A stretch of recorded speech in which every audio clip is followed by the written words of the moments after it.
Welcome back to my channel. मी अजिती तुम्हाला रताळ्याची खीर बनवून दाखवणार आहे अगदी सोप्या पद्धतीने आणि एकदम टेस्टी. तर त्यासाठी मी इथे अर्धा किलो रताळे घेतलेले आहेत. ते छान स्वच्छ धुवून घेते आणि ते धुवून घेतल्यानंतर अशा प्रकारे कट करून घेते.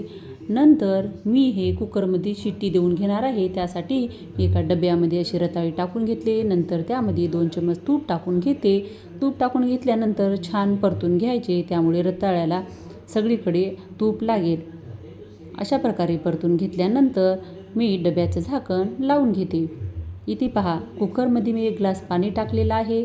पाणी टाकल्यानंतर मी इथे डबा ठेवलेला आहे. नंतर 4 शिट्टी होईपर्यंत मंद आचेवरती शिजवून घ्यायचं.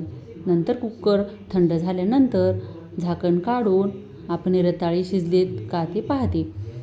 पहा, अशा प्रकारे आपले हे रताळे छान शिजलेले आहेत, एकदम सॉफ्ट झालेले आहेत.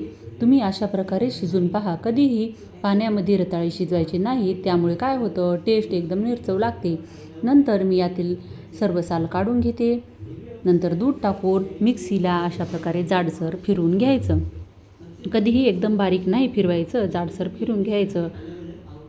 नंतर मी इथे कढईमध्ये 1 चमच तूप टाकून घेतलं. त्यामध्ये माझ्याकडे जे अवेलेबल ड्रायफ्रूट होते ते टाकून मी छान अशा प्रकारे परतून घेतले. परतून घेतल्यानंतर खीरमध्ये ॲड करते. नंतर त्यासोबत मी इथे साखर पण मेल्ट करायला ठेवली. साखर मेल्ट केलेली या खीरमध्ये टाकली तर टेस्ट एकदम छान लागते. नंतर आपण साखर मेल्ट झाल्यानंतर ही खीर टाकून घ्यायची. नंतर दूध टाकून घ्यायचं. अशा प्रकारे छान बनवायची. तुम्ही अशा प्रकारे एकदा नक्की खीर ट्राय करा. व्हिडिओ आवडत असतील तर व्हिडिओला लाईक, शेअर आणि सबस्क्राईब करा. भेटूयात पुन्हा अशाच एका नेक्स्ट व्हिडिओमध्ये. तोपर्यंत बाय.